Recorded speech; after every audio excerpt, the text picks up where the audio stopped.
Hoje é a minha primeira live sozinha, né? Eu sempre faço live com convidados, então eu espero que vocês perguntem e mandem aí os comentários de vocês, que a gente vai fazendo essa troca aí no meio dessa live, tá bom? O objetivo de hoje é falar dos investimentos voltados para servidor público. Servidor público já né? Eu já trabalho com servidores públicos, porém eu trabalho com consultoria para institutos de previdência, né? Os RPPS, mas querendo ou não, eu tenho muito contato com servidores públicos no meu dia a dia. E vira e mexe, eles me mandam perguntas a respeito de investimento e aí eu acabo trocando essa ideia aí com eles. E hoje eu tô aqui para falar para vocês algumas coisas que eu acho muito importantes. E se você é servidor público, fique comigo aqui nessa live, vai ser uma live bem curtinha. Eu acho que a gente vai fazer a live aí com uns 20 minutinhos só. E aí a gente vai fazendo essa interação. Eu separei algumas coisas que eu acho muito importantes para a gente falar sobre servidor público, né? E a primeira coisa é sobre a remuneração do servidor público, porque o servidor público ele tem a vantagem, né, de conhecer a sua renda, porque a renda dele não muda, né, não tem tanta variação assim. Então, por ele já conhecer a sua renda mensal, fica um pouco mais fácil de trabalhar com a organização financeira e, consequentemente, investir.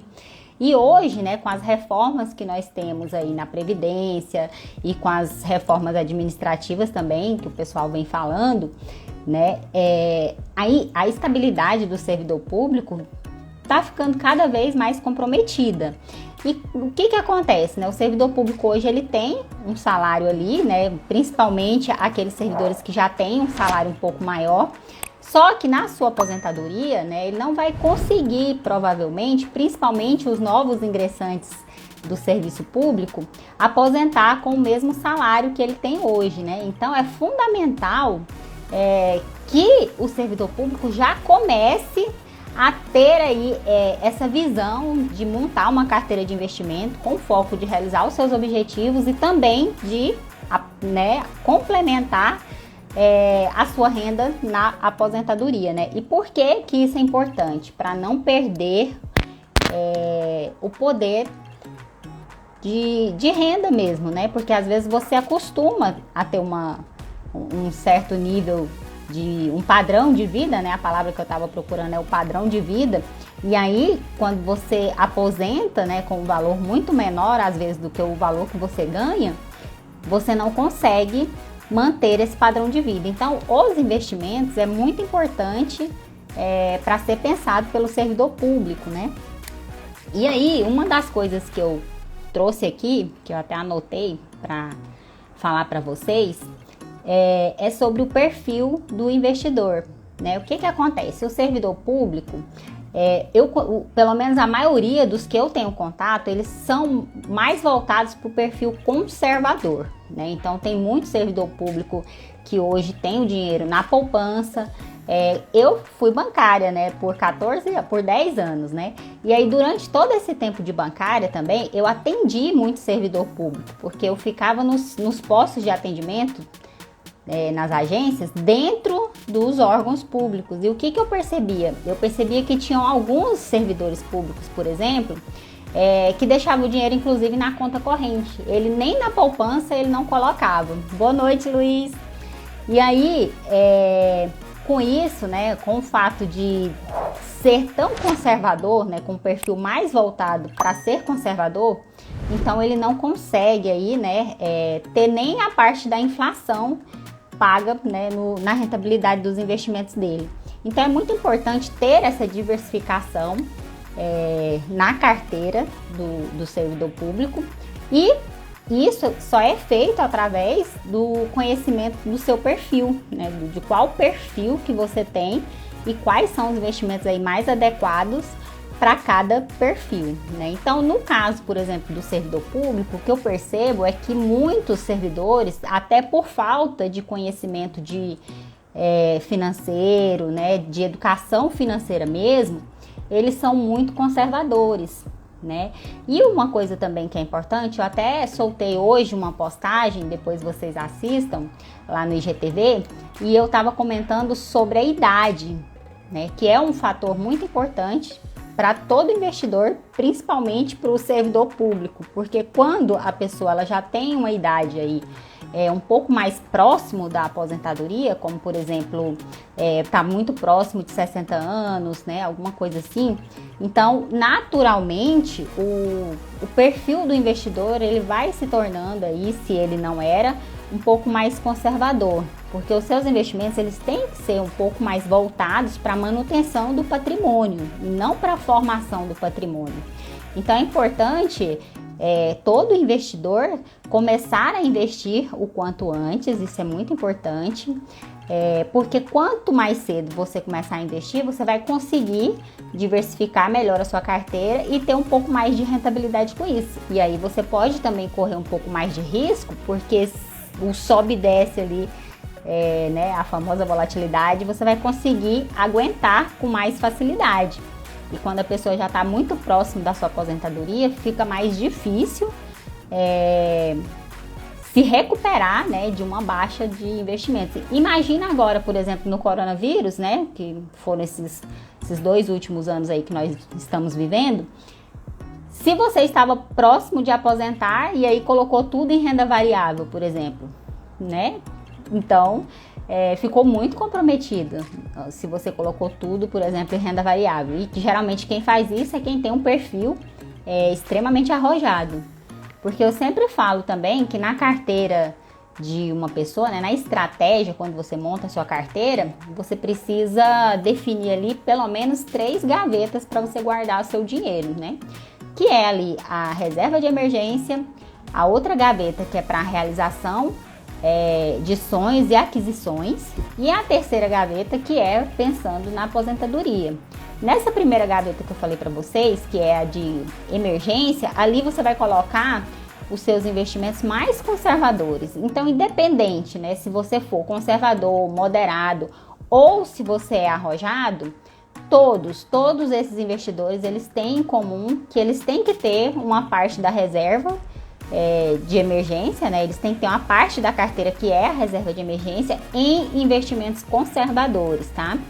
E o que acontece muitas vezes, principalmente com o servidor público, que eu percebo, é que ele coloca 100% da sua carteira em ativos extremamente conservadores, e aí ele não consegue ter uma remuneração interessante, né? Então, fica aí essa orientação, já para vocês entenderem como que a gente pensa numa estratégia de investimentos quando a gente decide montar a carteira de investimento para o cliente. Então, uma das primeiras coisas é essa, né? É compor ali a reserva de emergência, e na reserva de aquisições e realizações de sonhos, que eu chamo, ali você vai colocar todos os objetivos que você tem ao longo da sua jornada, né? Que é fazer uma viagem, e aí você coloca os ativos ali dentro com um pouco mais de prazo para resgate, né? Com um prazo um pouco maior do que o da reserva de emergência, e aí, consequentemente, a gente consegue rentabilizar melhor aquela parte da carteira. E na parte de aposentadoria, que é a terceira gavetinha, do mesmo jeito. Ali você vai colocar os seus investimentos para longo prazo, né? Que são os investimentos ali voltados para a sua renda de aposentadoria. E nesse caso, você pode, nesses investimentos, correr um risco um pouco maior e, consequentemente, eles vão ter uma rentabilidade no longo prazo maior do que as outras 2 gavetas, tá? Então, uma coisa que vocês, né, investidores, tanto servidor público como qualquer investidor precisa analisar é que quando você traça seus objetivos ali, você coloca prazos, fica mais fácil de você diversificar, tá? Muita gente pensa, às vezes também, que eu lembrei agora, que quando você está diversificando, se você está com dinheiro na poupança, está no Tesouro Selic e está no CDB, que você está diversificado.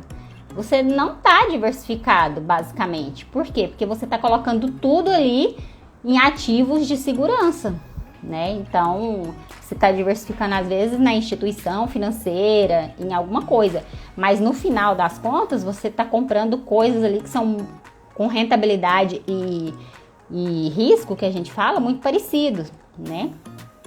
E aí, todo mundo já sabe, mas eu vou repetir que existe, né, uma questão que é o risco e o retorno, Então, quanto mais risco você corre, mais possibilidade de rentabilidade você deveria ter.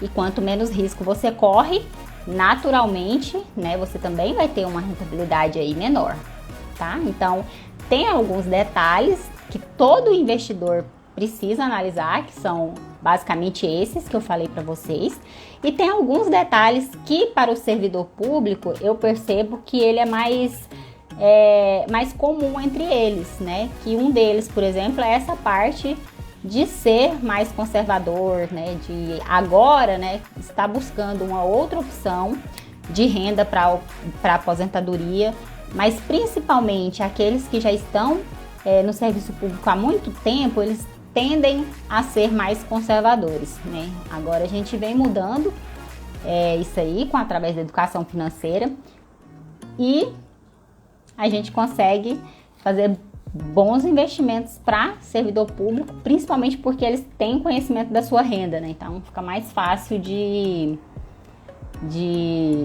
montar uma estratégia e dele não desmontar a estratégia também, né? Deixa eu ver aqui o que o Mário falou. O Mário falou que quanto mais cedo começar, mais o tempo atua a nosso favor. Isso é verdade, né? Quanto antes você começar, né? Aí a gente tem aquela ideia das pessoas, né, que começam jovens, bem jovens, né? Elas conseguem ter uma renda passiva bem antes, né, do que aquela pessoa que começou a investir já próximo aos 60 anos. Então, tudo é uma questão de estratégia. Então, quando você decide investir, o ideal é que quando você começar a ter suas primeiras rendas, você já pensar em um planejamento, né, de guardar uma parte. E aí eu até costumo falar para os meus clientes, para as pessoas que eu oriento também, né, que se você esperar sobrar para investir, nunca vai sobrar para você investir. Então, o ideal é você já ter um valor fixo, uma data fixa também, e aí você vai preparando os seus aportes mensalmente e você encaixa o seu estilo de vida com o restante da sua renda, tá? Então, basicamente, eu oriento a você guardar, pelo menos começa ali, se você tem muita dificuldade, começa com 5%, tira do seu salário 5% mensalmente e fala, olha, esse 5% não é meu, esse aqui eu vou me pagar no futuro, né? Como o pessoal fala, eu já vou fazer um depósito que isso aqui é uma parte que está destinada para o meu futuro, né? E aí, com o tempo, você consegue ir aumentando aos poucos, né? Porque também a sua renda, ela não vai ser igual toda a vida. Você não vai ter a mesma renda daqui 10 anos, né? Com certeza não. Isso vai mudando ao longo do tempo e cada vez mais você consegue se adaptar e colocar mais investimentos, um percentual maior para render, né? Até aqui o pessoal tá falando que investir, né, dá para investir com R$30, por exemplo, no Tesouro. Tem papéis que você programa lá com R$30. E tem vários outros tipos de investimento também que dá para começar com pouco. Até ações, né? Porque muita gente às vezes tem medo de investir em ações, mas em ações também dá para começar com muito pouco. Você tem ações aí que você compra com um preço bem baixo, assim. Vocês conseguem começar na renda variável também com pouco, tá? Então não é só renda fixa. Mas a ideia é que seja montada uma estratégia, tá, gente? O principal de tudo é a estratégia, tá? Sem estratégia, você vai demorar mais para atingir seus objetivos. Então é importante você ter uma ideia do que você quer, colocar no papel ali quais são seus objetivos e já ir fazendo as calibragens ao longo da sua vida, tá? Então, geralmente, tem gente que gosta de fazer no final do ano, né? Agora a gente está chegando aí no final do ano, né? Muita gente já começa a fazer, né, suas programações aí para o ano que vai começar.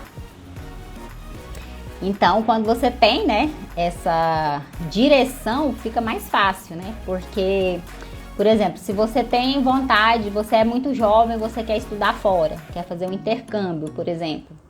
Se você quer fazer um intercâmbio, então o ideal é que você já comece a se preparar para esse intercâmbio, né? E financeiramente também. Você vai começar com a sua estratégia para você realizar esse seu objetivo de fazer um intercâmbio. Outra coisa que é importante, gente, e isso eu tô falando aqui, serve para o servidor público e serve para todo mundo também, tá? Invista em você.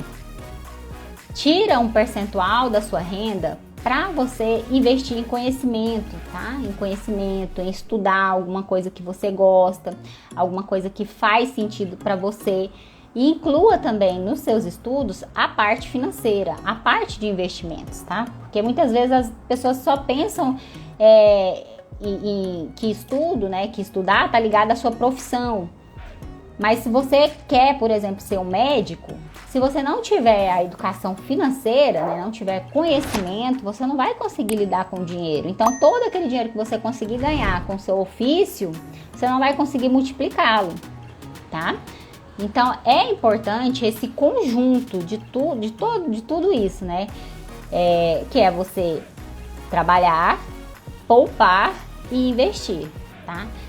Esse eu acho que são os 3 pilares, assim, para você conseguir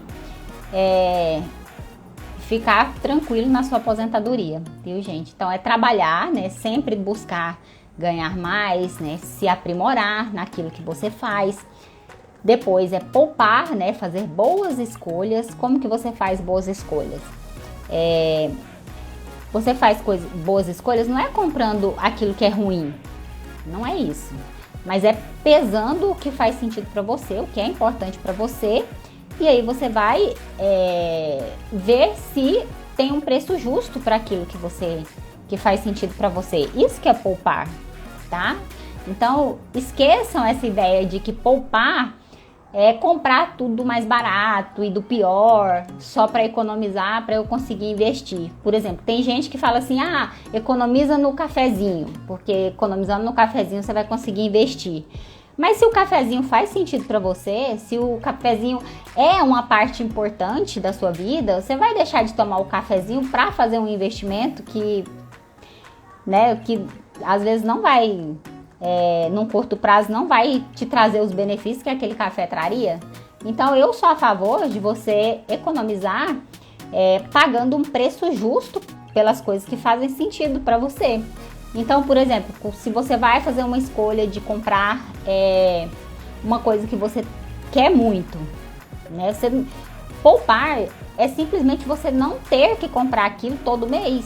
Então você pode comprar uma coisa um pouco melhor, que dure mais, que faz sentido para você. Isso é fazer uma boa escolha, tá? E, consequentemente, você vai se sentir realizado e vai conseguir fazer bons investimentos também, porque você não vai ficar comprando toda hora aquela coisa, né? Às vezes acontece muito da pessoa ter vícios, né? Aí isso sim, quando a pessoa tem um tipo de vício específico e ela não consegue sair, aí sim é um problema, tá, gente? Porque aí o dinheiro ele cai todo naquela parte, né? Comprando aquelas coisas, né? E aí eu tô falando de vício que às vezes a pessoa nem se dá conta que tem, como por exemplo ser consumista.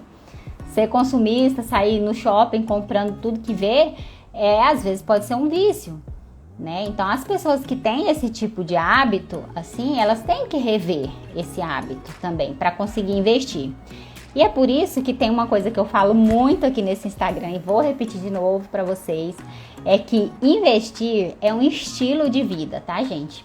É uma maneira, é um estilo, você tem que estar constantemente pensando e fazendo boas escolhas. E aí com isso você vai conseguir poupar e automaticamente investir. E aí você vai pegar esse hábito de estudar investimentos, ler, né? Você tem que ter um conhecimento um pouco sobre cenário econômico, sobre o que está acontecendo na economia, entender se o impacto do que está acontecendo na economia pode prejudicar a sua estratégia ou se é uma oportunidade, tá?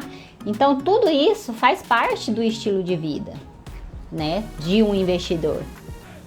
Então, uma das coisas que eu gosto de falar e que eu queria compartilhar com vocês eram essas, tá? Se vocês tiverem alguma pergunta, alguma questão que vocês querem que eu falo, pode colocar aqui nos comentários também, tá? Tô vendo aqui, tem algumas carinhas aqui que eu conheço já, que vira e mexe tá comigo.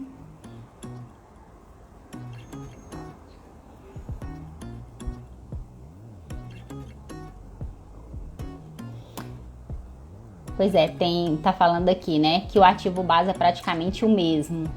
E a estratégia da sua carteira, ela também é a mesma, né? Então, às vezes você faz algumas alocações táticas ali para aproveitar alguma situação do mercado, algum distúrbio de algum ativo específico, alguma coisa assim, alguma distorção, né, do ativo que a gente fala, mas basicamente a estratégia não muda. Então, se você tem uma estratégia de uma renda passiva, por exemplo, de comprar fundo imobiliário, que é uma das estratégias que eu uso na minha carteira pessoal, por exemplo. Então, eu tiro um valor da minha renda para fazer compras mensalmente de fundos imobiliários. E aí, independente do momento da economia, eu continuo fazendo, né, compras ali dos fundos imobiliários. O que muda é que às vezes tem algum tipo de fundo que está mais barato, então eu aproveito a oportunidade de compra daquele determinado fundo ao invés de comprar de outro, que naquele momento para mim poderia estar mais caro, né? E isso eu falo devido à situação econômica, por exemplo. Então, dentro da estratégia, a gente pode fazer algumas calibragens, igual eu falo para vocês, mas a estratégia em si, ela não muda, tá, gente? Então, ela tem essas adaptações ao longo do caminho, mas no final das contas, a estratégia mesmo é constante ali, tá? Do mesmo jeito é o valor. Se hoje você pode investir X reais, você investe. Se daqui, por exemplo, 6 meses, né, aconteceu alguma situação na sua vida que você não consegue investir aquele valor, não tem problema nenhum você mudar o valor, tá? Você pode mudar, você pode pôr um pouquinho menos. E aí, no momento em que voltar, né, a sua situação financeira voltar a estar mais equilibrada, aí você pode colocar um valor maior também. Ah, gente, outra coisa que eu queria falar para vocês que eu acho muito importante para não desmontar a estratégia, que todo investidor precisa saber disso, é o seguinte. Lembra que eu falei para vocês da gaveta de reserva de emergência? Então, essa gaveta da reserva de emergência é o que vai te dar ali fôlego nos momentos difíceis, tá? Então, no seu momento mais difícil, se você precisar fazer uma retirada da sua carteira, você vai retirar lá da reserva de emergência. Aí, vamos supor que você antes investia R$500 todos os meses, por exemplo. Mas aí, naquele mês, você precisou de fazer uma retirada, sei lá, de R$2.000. E aí, você retirou da reserva de emergência. Aí, inclusive, é uma pergunta muito frequente que eu recebo, né? Aí, no outro mês, você volta lá para investir os seus R$500. Em que lugar que você vai colocar os seus R$500? Todo mês você colocava, por exemplo, na sua caixinha da aposentadoria. Mas aí você precisou retirar R$2.000. Quando você for repor os R$500 de investimento mensal, aí você vai abastecer o lugar que você tirou, que foi a reserva de emergência, tá, gente? Então você vai lá e coloca os R$500 até você pagar os seus R$2.000 que você tirou. Você enche de novo a sua gavetinha da reserva de emergência. E isso é uma coisa que você vai fazer a vida inteira, tá? Precisou, você vai lá e tira. Folgou, você consegue voltar a investir mensalmente, você vai investir, vai colocar na sua reserva de emergência de novo, tá? Por quê? O que acontece que eu percebo? Às vezes a pessoa faz as retiradas da reserva de emergência e aí ela acaba.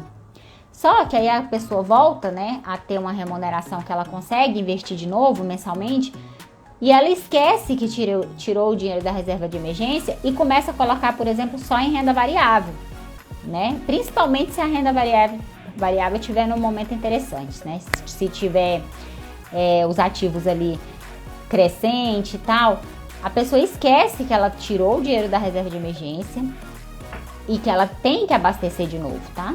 é o tanque do carro. Ele tem que estar sempre ali cheio para você andar com segurança, entendeu? Porque senão você vai estar no meio da estrada e vai acabar a gasolina ali. E aí, o que acontece? Você para, né? É o que acontece com a carteira que não tem uma estratégia. Se você fizer a retirada da sua reserva de emergência inteira e não abastecer, lá no meio do caminho, se você precisar, você vai ter que desmontar uma estratégia e aí você pode ter prejuízos altos, tá, gente?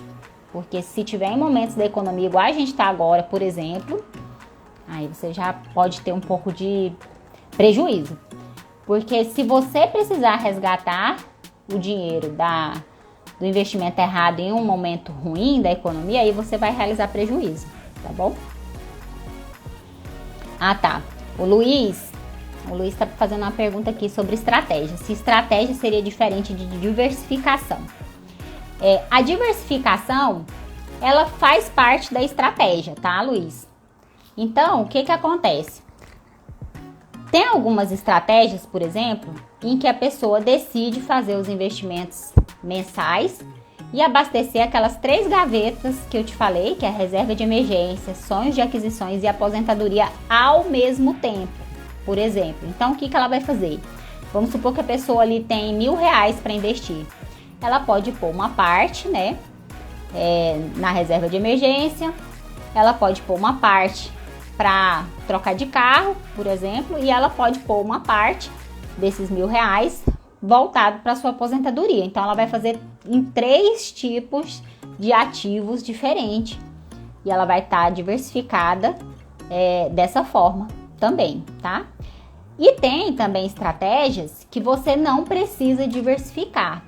Aí você fala assim, ah, Dani, mas todo mundo fala que tem que diversificar, que é segurança e tal. Sim, tem que diversificar, é segurança.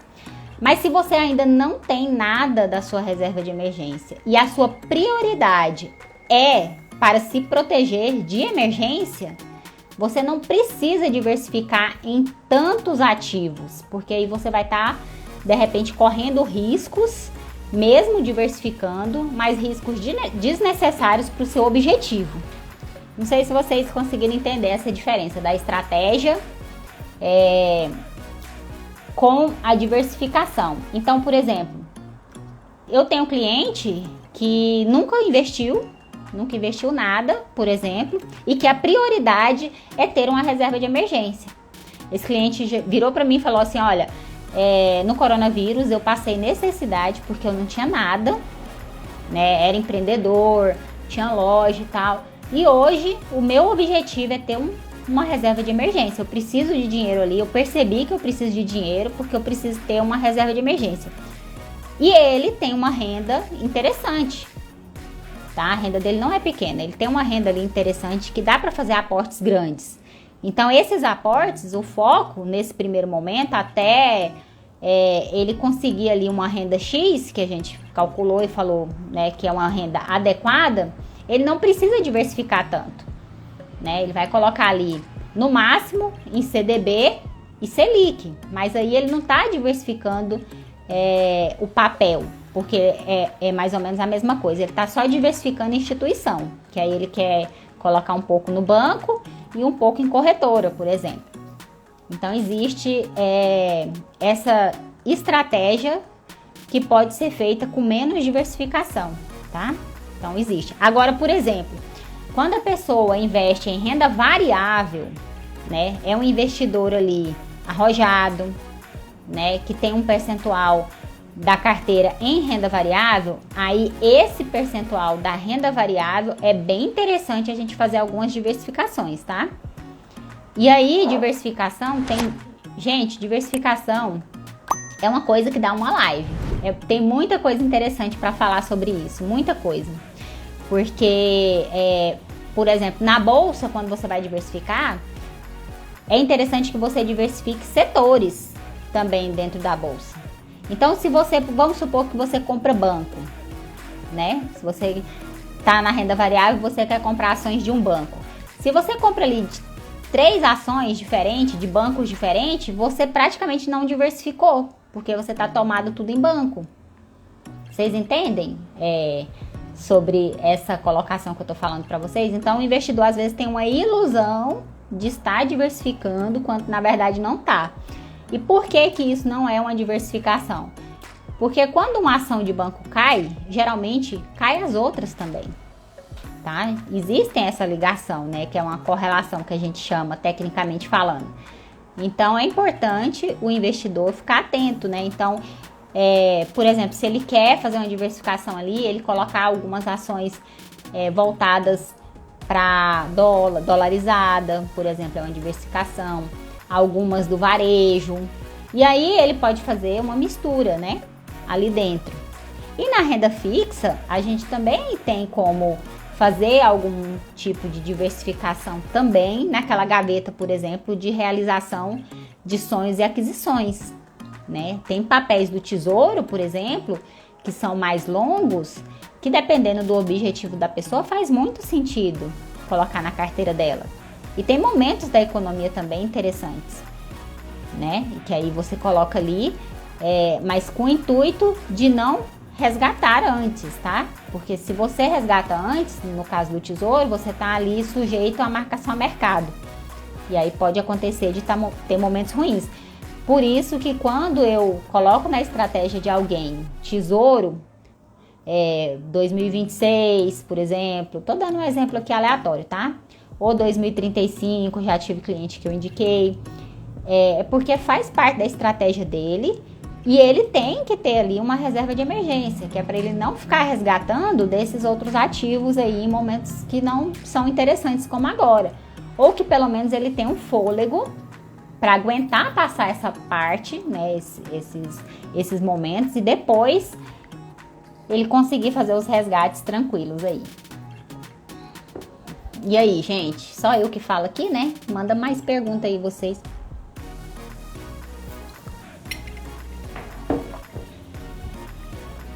Deixa eu ver quem tá aqui. A Eva tá aqui. O Luiz, eu já falei, já respondi a pergunta dele. O Henrique. Bem-vindos, tá, gente? Obrigada aí por estarem comigo hoje, né? Numa sexta-feira também. Mas é isso, gente. Hoje a live era assim, uma coisinha bem rápida para falar com vocês, tá? Sexta-feira que vem eu volto pra gente conversar mais um pouco. Hoje eu tava um pouquinho nervosa aqui também, né? Que é a primeira vez que eu faço uma live com vocês sem um convidado, né? Mas foi bem bacana, gostei. Tá bom? Então vamos lá, eu vou responder a última pergunta aqui pro Luiz. E depois a gente já encerra.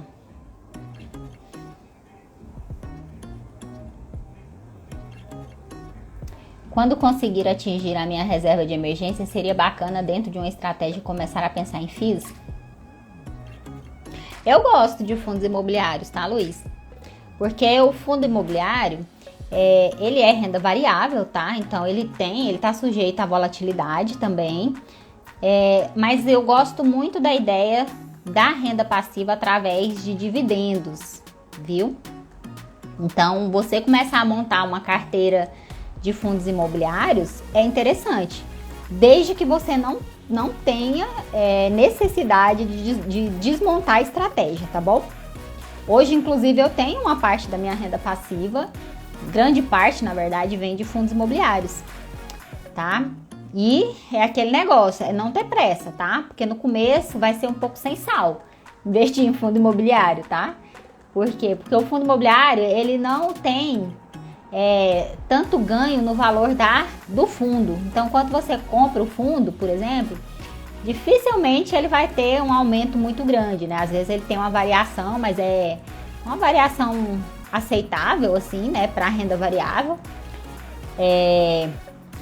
E aí a sua rentabilidade vai ser muito pequena, sua rentabilidade que eu falo, dividendos, vai ser muito baixo, porque no caso você vai ter um volume talvez baixo em fundo imobiliário, mas aí a intenção é que você engorde cada vez mais, né?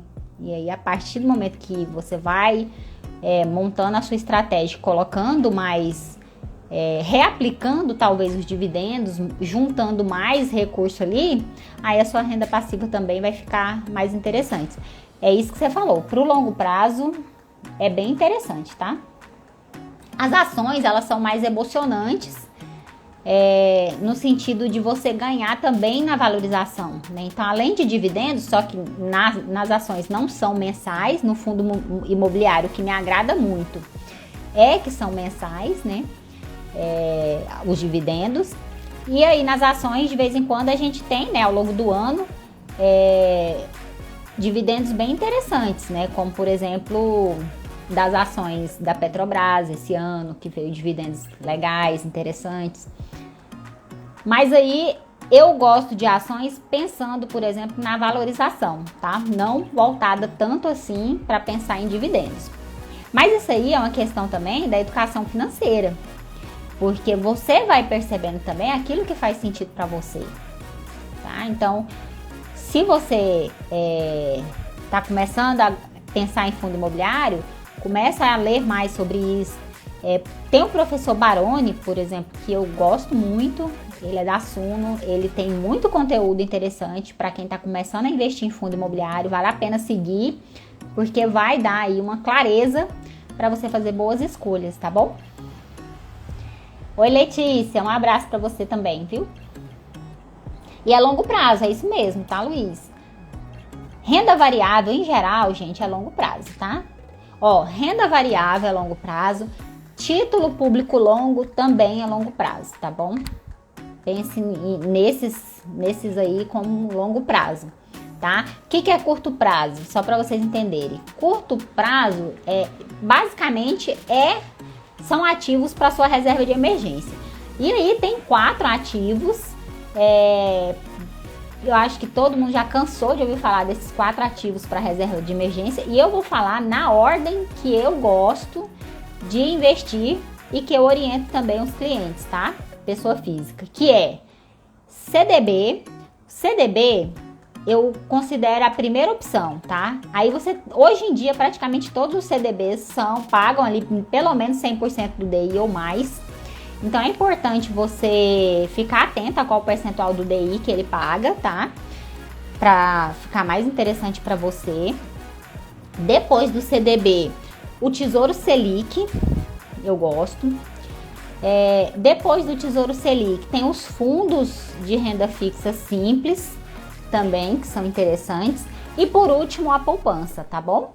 Então, esses 4 aí, eles fazem parte da sua gaveta da reserva de emergência, tá? E aí tem várias particularidades que dava pra gente falar aqui de um por um, para vocês entenderem melhor. Mas assim, eu vou fazer um resumo bem rápido aqui, só para vocês entenderem por que eu gosto dessa sequência, tá?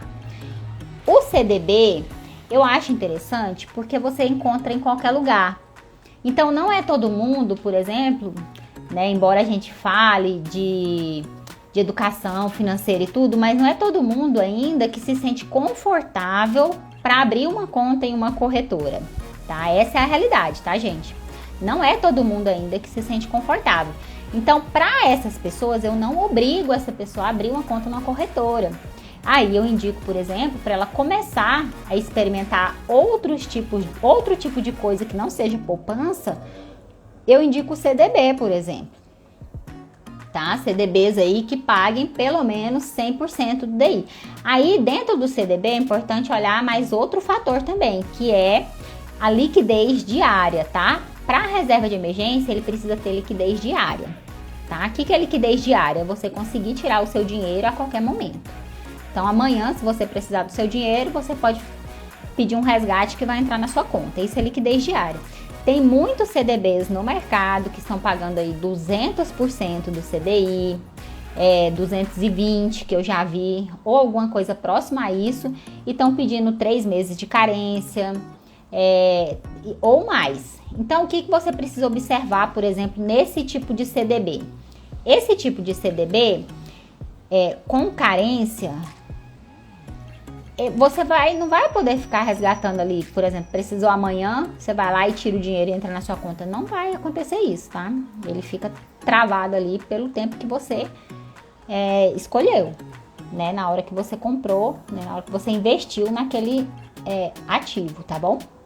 Então é importante entender isso. E outra coisa também, tem alguns CDBs que estão oferecendo um percentual maior para você fazer o primeiro investimento e tem ali o prazo, por exemplo, de 6 meses, tá? Ou 5 meses. E aí, quando acabar esse prazo, ele vai resgatar automaticamente com a rentabilidade. Só que essa rentabilidade, ela vai ter uma alíquota de imposto de renda e aí, em alguns casos, né, que está acontecendo que eu percebo, é que você vai estar na maior alíquota. Então, mesmo ganhando mais de 100% do DI, no final das contas, por ter que resgatar o investimento com 4 meses, com 3 meses, a rentabilidade dele vai ser também próxima ali do 100% do DI, se você deixar o 100% do DI, por exemplo, 2 anos, entendeu? Ou alguma coisa parecida, que aí você pega a menor alíquota. Então, tudo isso faz parte das estratégias que você coloca dentro da sua carteira também, tá bom, gente? Aí, só para fechar a live e falando também dos outros 3 que eu falei para vocês, no caso do Tesouro, o Tesouro você precisa ter uma conta na corretora ou investir através de grandes bancos, mas na plataforma, na base do banco como corretora, tá? Aí você entra lá e consegue comprar o Tesouro Selic, tá?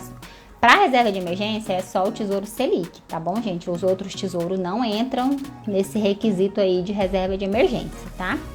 Ele é interessante também, o Selic.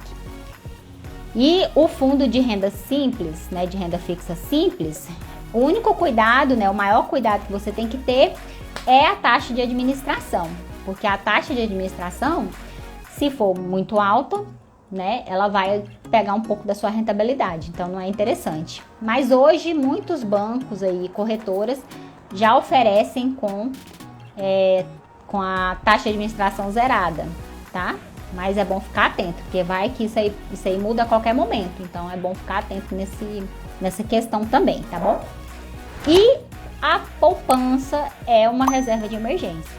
E qual que é a desvantagem da poupança? Eu não vou entrar aqui explicando para vocês detalhes da poupança, que tá todo mundo cansado de saber, né? Em uma outra live eu posso chegar para vocês e explicar detalhadamente. Mas o que eu tenho a dizer para vocês? A poupança hoje, ela não foi feita para você deixar todo o seu dinheiro lá, tá, gente? Não, ela não serve para isso, tá? A poupança hoje, eu digo que ela serve para quem nunca investiu e não tem nenhum tipo de conhecimento e só conhece a poupança. Então, para começar ali, né, se a pessoa, né, toda vida viu a família falar de poupança, ela quer começar pela poupança, então tudo bem, ela começa pela poupança. E aí depois ela vai adquirindo conhecimento, né, para sair e dar o segundo passo. Então hoje a poupança, na minha opinião, ela é apenas o primeiro passo do investidor, tá? O investidor não pode entrar na poupança e ficar lá para sempre. Então esse é o grande problema da poupança, que as pessoas entram na poupança e nunca mais querem sair, tá? Porque a rentabilidade dela, desses 4 que eu falei para vocês, é a mais baixa. Então ela só entra mesmo no intuito de ter uma educação financeira, de começar a poupar, né? Ao invés, por exemplo, de você pegar o seu dinheiro e deixar lá na gaveta da cozinha ou debaixo do colchão, aí você põe lá na poupança até você aprender qual é o segundo passo que pode te dar uma rentabilidade melhor, tá? Então, hoje a minha visão sobre poupança é essa, tá? Não oriento, a não ser que o cliente ainda não tenha segurança para dar o segundo passo, tá?